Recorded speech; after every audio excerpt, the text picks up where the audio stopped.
Hello students, मैं अंजलि पयाल स्वागत करती हूँ आपका आईसीटी वर्चुअल क्लासरूम देहरादून से। कैसे हैं आप सब लोग? उम्मीद करती हूँ आप सब लोग अच्छे होंगे और अपनी लाइफ में बहुत बेहतर कुछ कर रहे होंगे।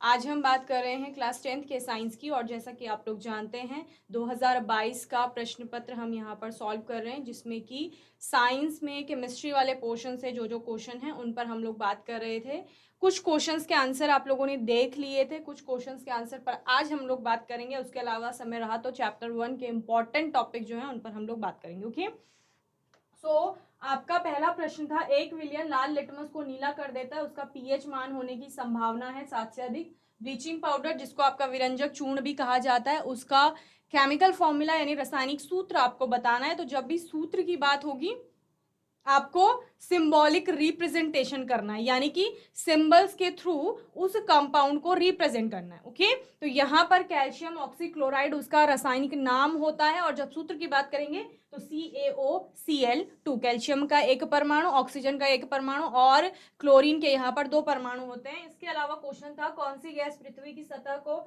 पराबैंगनी विकिरण जो कि सूर्य से आ रहा है उससे बचाती है? तो ओजोन एक लेयर होती है। एक गैस की बात आप लोग करते हैं, ऑक्सीजन के 3 परमाणु जिसमें होते हैं, वही क्या करेगी, पृथ्वी को यूवी जो आपका रेडिएशंस है उनसे प्रोटेक्ट करेगी। इसके अलावा क्वेश्चन था कि समीकरणों को आपने संतुलित करना था, ये मैंने आपको बता दिया था। द्विविस्थापन अभिक्रिया का एक उदाहरण दीजिए। तो द्विविस्थापन अभिक्रिया में, जैसे नाम से समझ आ रहा है, डबल डिस्प्लेसमेंट भी इसे कहा जाता है। द्वि का मतलब है दो, विस्थापन 2 बार विस्थापन है, लेकिन एक्चुअल में विस्थापन की जगह हो क्या रहा है, आयंस का एक्सचेंज हो रहा है, वहां पर आयनों का विनिमय हो रहा है। और इसी प्रकार से आपका द्विविस्थापन अभिक्रिया चलती है, जहां पर आयनों के आदान प्रदान के फलस्वरूप या एक्सचेंज के पश्चात आपका क्या होता है, कंपाउंड या न्यू प्रोडक्ट्स फॉर्म होते हैं। जैसे यहाँ पर सोडियम क्लोराइड सिल्वर नाइट्रेट से रिएक्ट करके silver chloride plus sodium nitrate आपका बना रहा है, ठीक है ना। तो इन्होंने भी अपने आयंस को आपस में एक्सचेंज किया है। क्वेश्चन था, प्लास्टर ऑफ पेरिस को अगर जल के साथ अभिक्रिया कराएंगे तो उसके लिए आपको समीकरण लिखनी है, साथ ही उसके 2 उपयोग बताने हैं। तो जब भी plaster of Paris CaSO4 point half H2O, that is your calcium sulphate hemihydrate, वो आपका जल के साथ अभिक्रिया करता है तो CaSO4.2H2O, जो कि कैल्शियम सल्फेट डाइहाइड्रेट भी जिसे कहा जाता है, जिप्सम जिसे आप सामान्य भाषा में कहते हैं, वो बनता है। और आप कह सकते हैं कि प्लास्टर ऑफ पेरिस की अभिक्रिया जल के साथ कराने पर जिप्सम बनता है, और इसकी रासायनिक अभिक्रिया यहाँ पर दी गई है। उपयोग की बात की थी, तो प्लास्टर का उपयोग कहाँ किया, प्लास्टर ऑफ पेरिस का उपयोग कहाँ किया जाता है, जैसे बोन्स में फ्रैक्चर आ जाता है तो उसको सपोर्ट देने के लिए एक प्लास्टर बाहर से लगाया जाता है, तो वो प्लास्टर ऑफ पेरिस से बना होता है। इसके अलावा मूर्तियां या कई प्रकार की कलात्मक वस्तुओं को बनाने में इसका उपयोग किया जाता है। अभी प्रश्न इस प्रकार से भी पूछा जा सकता है कि प्लास्टर ऑफ पेरिस बनता कैसे। तो अगर इसी अभिक्रिया को उल्टा कर दिया जाएगा तो आपका प्लास्टर ऑफ पेरिस आपको प्राप्त हो जाएगा। तो सहसंयोजक बंध या कोवलेंट बॉन्ड जिसे कहा जाता है, वो किस प्रकार से बनता है, जब 2 परमाणुओं के मध्य इलेक्ट्रॉनों की साझेदारी होती है, और साझेदारी के बाद जो बॉन्ड फॉर्म होगा उसी को क्या कहा जाता है, कोवलेंट बॉन्ड कहा जाता है, ठीक है ना।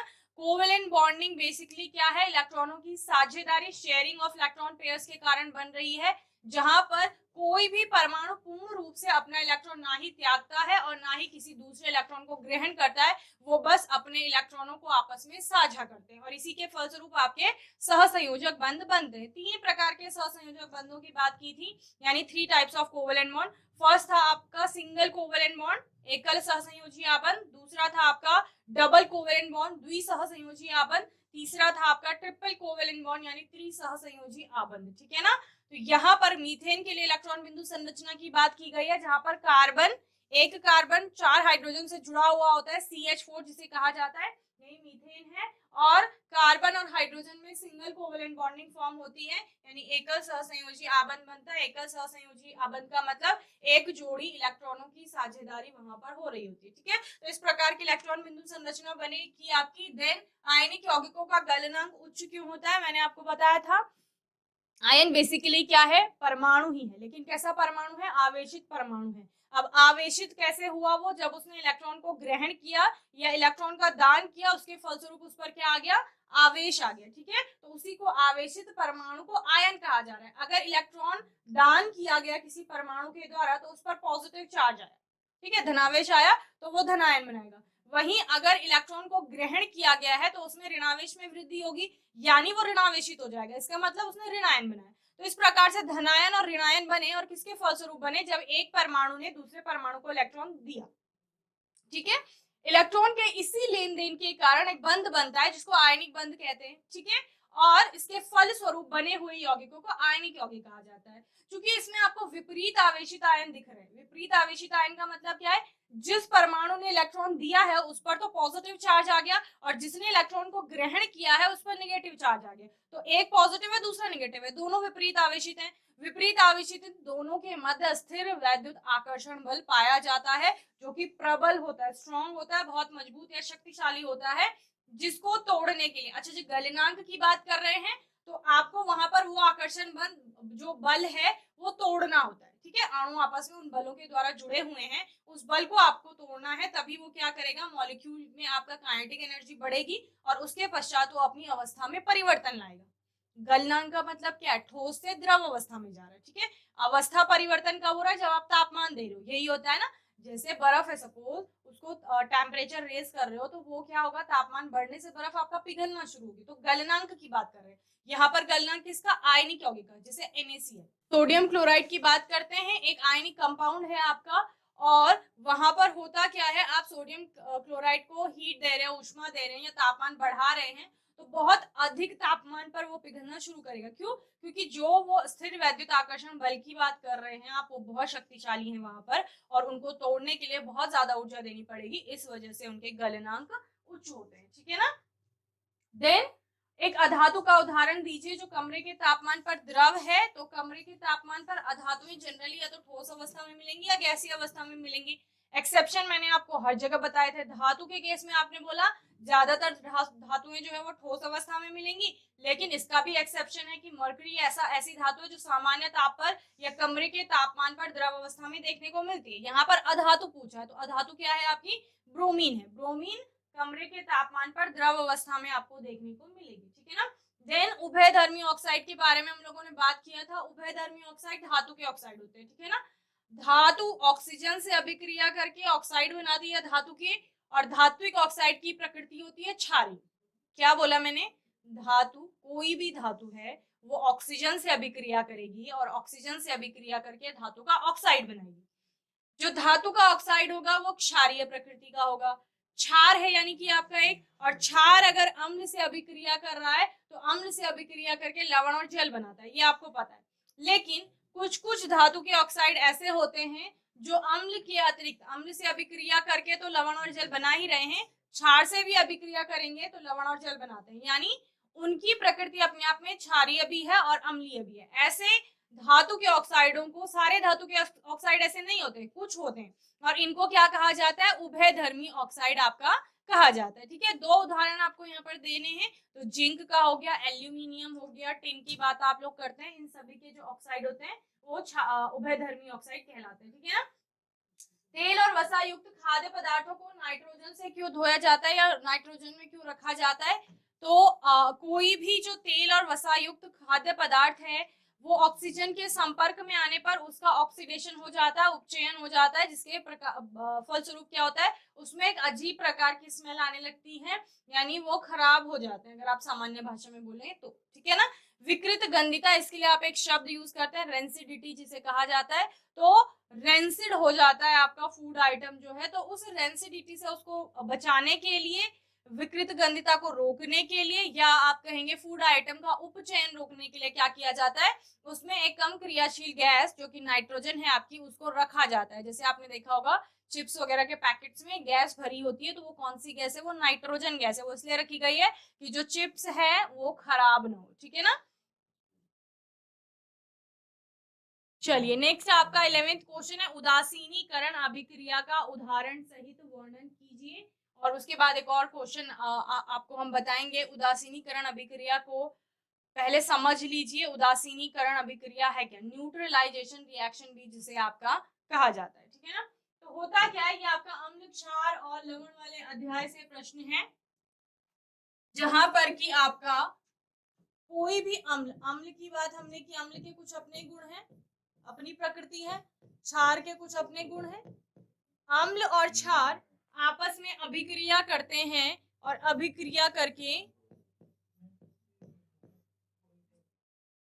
अम्ल और क्षार जो है वो आपस में अभिक्रिया करके लवण और जल बना लेते हैं। ठीक है, बेसिकली हो क्या रहा है, अम्ल जो कोई सोल्यूशन है आपका और साथ ही जो क्षार है आपका कोई सोल्यूशन, वो दोनों आपस में अभिक्रिया करके उदासीन हो रहे हैं। ठीक है ना, उनके गुण जो है वो बदल रहे हैं। इस प्रकार से क्या बन रहा है आपका, लवण और जल बन रहा है। अब लवण भी आपके दो प्रकार के बनेंगे। ठीक है, या तो आपके क्षारीय लवण बनते हैं या अम्लीय लवण बनते हैं। ये डिपेंड किस पर करेगा, ये अम्ल और क्षार की जो आप कह सकते हैं कि उनकी स्ट्रेंथ पर निर्भर करता है। ठीक है ना, उनकी स्ट्रेंथ कैसी है। अगर अम्ल अम्ल आपका कैसा है, प्रबल अम्ल, ठीक है, कैसा है, प्रबल अम्ल, और क्षार कैसा है आपका, दुर्बल है, वो आपस में अभिक्रिया करेंगे तो जो लवण आपका बनेगा वो कैसे, अम्लीय प्रकृति का बनेगा, यानी उसका पीएच मान 7 से कम हो सकता है। ठीक है, साथ में जल तो बनेगा। दूसरा हमने क्या बोला, अगर अम्ल आपका दुर्बल है, दुर्बल अम्ल प्रबल क्षार से अभिक्रिया करता है तो बनेगा तो अब भी लवण ही, सॉल्ट बनेगा कोई, लेकिन अभी जो लवण बन रहा है यहाँ पर उसकी प्रकृति कैसी हो जाएगी, यहाँ पर क्षारीय हो जाएगी, यानी पीएच मान 7 से अधिक हो सकता है, और फिर यहाँ पर साथ में आपका क्या बनेगा, जल बनेगा। तो इस प्रकार से उदासीनीकरण अभिक्रिया को हम लोग पढ़ते हैं, और हमने कई सारे लवणों के बारे में भी चैप्टर में बात की थी।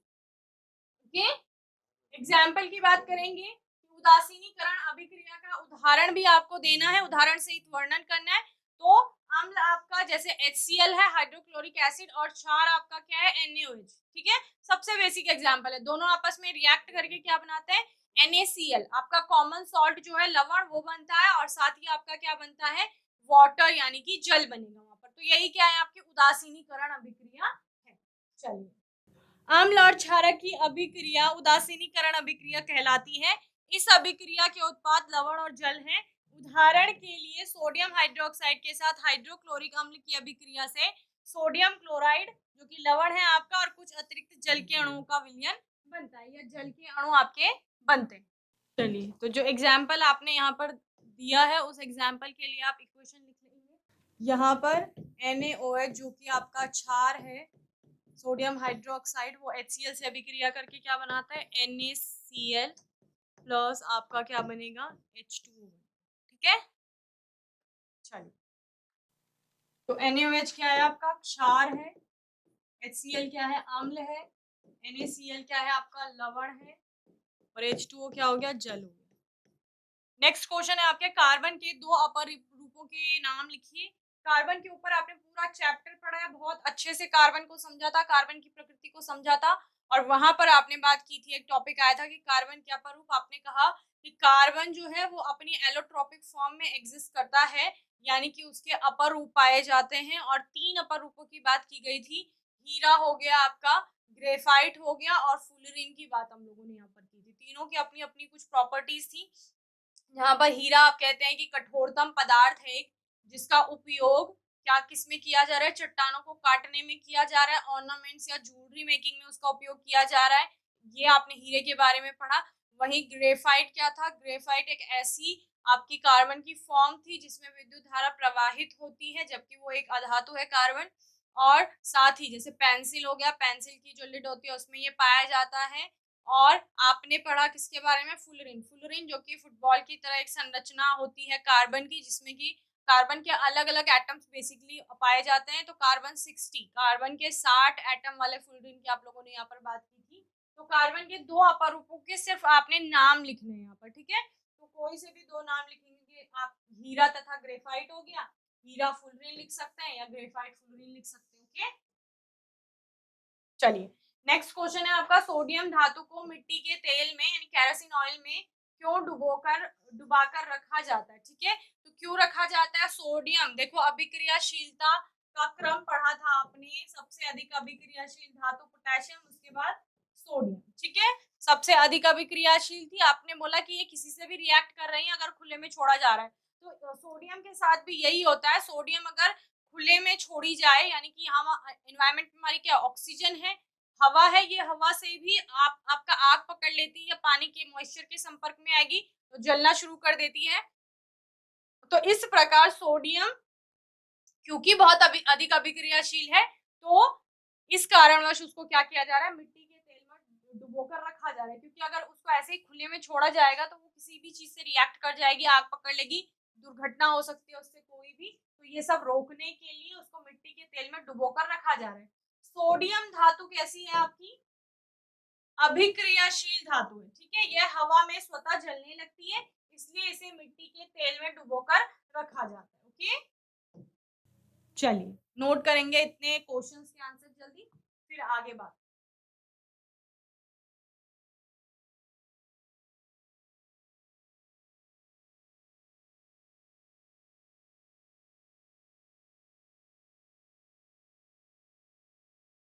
चलिए नेक्स्ट क्वेश्चन देखते हैं। सक्रियता श्रेणी किसे कहते हैं, तो सक्रियता श्रेणी आपका बेसिकली आपने धातु अधातु के चैप्टर में इसके बारे में पढ़ा था, जहां पर आपने देखा कि धातुओं को उनकी अभिक्रियाशीलता के घटते हुए क्रम में व्यवस्थित किया गया है, और इसी को आपका सक्रियता श्रेणी कहा जा रहा है, ठीक है। जिसमें सबसे ऊपर आपने पोटेशियम को देखा था। सक्रियता श्रेणी वह सूची है जिसमें धातुओं की क्रियाशीलता को अवरोही क्रम में व्यवस्थित किया गया है, ठीक है। अवरोही क्रम आपका क्या है, जो घटता हुआ क्रम है, अभिक्रियाशीलता का घटता हुआ क्रम। तो सबसे ऊपर आपकी आती है पोटेशियम, फिर आती है सोडियम, कैल्शियम, मैग्नीशियम, एल्यूमिनियम। इस प्रकार से आप इनका घटता हुआ क्रम देखते हैं। ओके,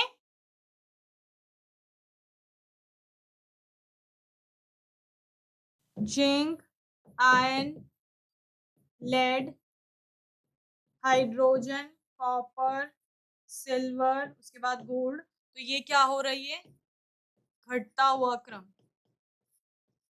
किसका, अभिक्रियाशीलता का।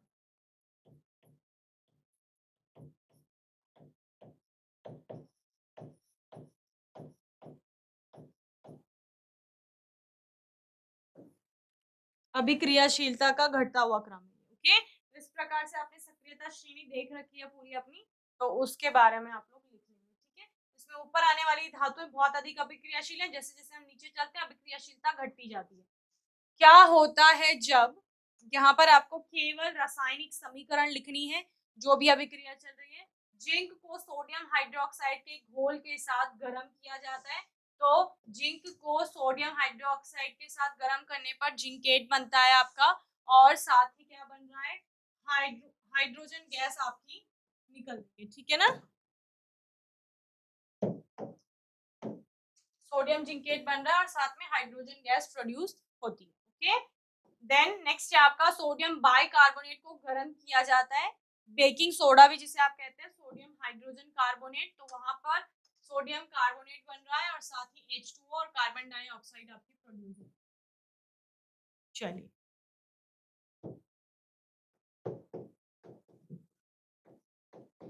आपको लिखने आने चाहिए कि किस प्रकार से फॉर्मूला लिखा जाता है। जैसे इस टू को हम यहाँ नीचे लिखते हैं, सबस्क्रिप्ट भी आप इसको कहते हैं, उसमें H2 इस प्रकार से लिखा जाता है।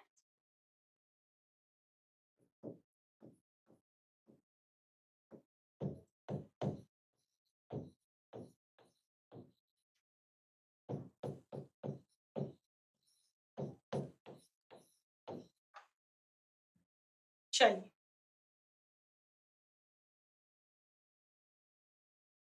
रेडॉक्स अभिक्रिया से आप क्या समझते हैं, उदाहरण सहित समझाइए, ठीक है। रेडॉक्स अभिक्रिया आपको जैसे नाम से ही समझ आ रहा होगा, रेडॉक्स में दो चीजें आ रही है, रेड और ऑक्स, ठीक है ना। रेड ऑक्स यानी कि रिडक्शन भी हो रहा है आपका, ठीक है, और उसके साथ साथ क्या हो रहा है, ऑक्सीडेशन भी हो रहा है, यानी उपचयन और अपचयन एक साथ हो रहा है। उपचयन कहता था ऑक्सीजन का जुड़ना और हाइड्रोजन का हटना, ठीक है। अपचयन क्या कहता था, हाइड्रोजन का जुड़ना और ऑक्सीजन का हटना। तो बेसिकली कोई भी ऐसी अभिक्रिया जिसमें उपचयन और अपचयन यानी ऑक्सीडेशन और रिडक्शन साथ साथ चल रहे हैं, उन अभिक्रियाओं को रेडॉक्स अभिक्रिया कहते हैं। और उनका आपको उदाहरण देना है, अलग अलग प्रकार की रेडॉक्स अभिक्रियाएं आप यहाँ पर देखते हैं। तो वह अभिक्रियाएं जिसमें ऑक्सीकरण, उपचयन भी जिसे आप कहते हैं,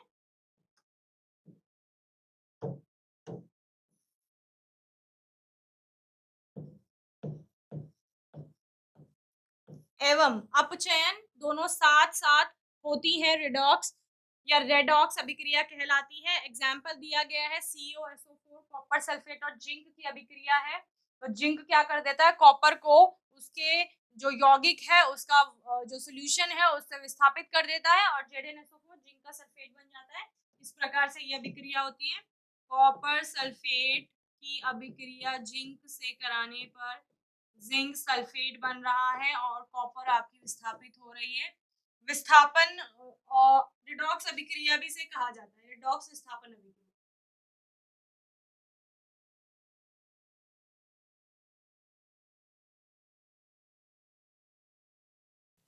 तो इस प्रकार से ये पूरा आपका 2022 का प्रश्न पत्र था। सारे क्वेश्चंस हमने इसके देख लिए हैं, क्या क्या क्वेश्चंस थे, किस प्रकार से आंसर लिखने हैं, वो भी आप लोगों ने सीख लिए हैं। इन्हीं क्वेश्चन से रिलेटेड आपके क्वेश्चन बनेंगे पेपर में। ये नहीं होता है कि सेम क्वेश्चन आपका आ जाए, लेकिन उसी टॉपिक का क्वेश्चन आपको दूसरा घुमाकर दे देगा, तो आपके लिए कॉन्सेप्ट क्लियर होना चाहिए कि होता क्या है। जैसे रेडॉक्स अभिक्रिया है तो रेडॉक्स अभिक्रिया होती क्या है, यहाँ पर आपको वो समझाना था। एग्जाम्पल आपको देना है। हो सकता है कि आपको सिर्फ ये एग्जाम्पल दे दिया जाए, रिएक्शन दे दी जाए और पूछा जाए कि ये कौन से प्रकार की अभिक्रिया है, क्या इसमें ऑक्सीकरण हो रहा है, अपचयन हो रहा है, या फिर ये रेडॉक्स टाइप की अभिक्रिया है, तो आपको वो बताना है वहां पर। इसके अलावा क्या कहा गया है, जैसे यहाँ पर सिर्फ आपको इक्वेशन दी गई है, इक्वेशन को बैलेंस करने के लिए दिया जा सकता है कि आप बैलेंस करिए, आपको इक्वेशन दी जा रही है। सक्रियता श्रेणी किसे कहते हैं, सक्रियता श्रेणी क्या है, प्रश्न ये पूछा जा सकता है। इसके अतिरिक्त आपका प्रश्न हो सकता है कि सक्रियता श्रेणी में धातु कौन सी सबसे अधिक अभिक्रियाशील है, कौन सा सबसे कम अभिक्रियाशील है, इनके बारे में बात हो सकती है। और जैसे कि हमने पहले के जो प्रश्न देखे, उदासीनीकरण अभिक्रिया क्या होता है, कार्बन के बारे में लिखिए। सिर्फ आपके पास हीरे के बारे में लिखने के लिए आ सकता है कि हीरे के बारे में समझाइए ये होता क्या है, तो आप उसमें लिखेंगे कि कार्बन का एक अपर रूप होता है, इस इतने एटम इतने दूसरे कार्बन के एटम से बॉन्डेड रहते हैं। जितना आपको समझाया गया है उस टॉपिक में, वो पूरा आपको उसमें एक्सप्लेन करना होगा। आपको ध्यान ये देना है कि कितने मार्क्स में आपको क्वेश्चन पूछा गया है, ठीक है ना। सोडियम धातु को मिट्टी के तेल में डुबोकर क्यों रखा जा रहा है, ये प्रश्न है। इसके अलावा कुछ और प्रश्न आपका बन सकता है, धातु अधातु से उदासीनीकरण अभिक्रिया हो गया, या यहाँ पर नाइट्रोजन की बात की गई है कि नाइट्रोजन को क्यों रखा गया है। प्रश्न पूछा जा सकता है कि विकृत गंधिता क्या होता है, ठीक है, और विकृत गंधिता में कौन सी गैस का उपयोग किया जा रहा है। उभयधर्मी ऑक्साइड क्या होते हैं, प्रश्न ये पूछा जाएगा कि आपका एल्यूमिनियम का जो ऑक्साइड है उसकी प्रकृति कैसी है, अम्लीय या क्षारीय। आयनिक यौगिक का सहसंयोजक बंध के बारे में उसके टाइप पूछ सकता है। यहाँ पर मीथेन की इलेक्ट्रॉन बिंदु संरचना देनी है, किसी और कार्बन डाइऑक्साइड हो गया, वाटर हो गया, H2S हो गया, इथेन हो गया, किसी की भी इलेक्ट्रॉन बिंदु संरचना आपको पूछ सकता है। तो इस प्रकार से सभी टॉपिक्स को आपने अच्छे से समझ लेना है। कोई डाउट आएगा, क्वेश्चन आएगा, तो आपने सेशन में पूछ लेना है। बाकी आने वाले सेशन में एक और प्रीवियस ईयर के क्वेश्चन पेपर के साथ हम लोग आएंगे और उसको सॉल्व करेंगे। और तब तक के लिए आईसीटी वर्चुअल क्लासरूम से जुड़ने के लिए धन्यवाद।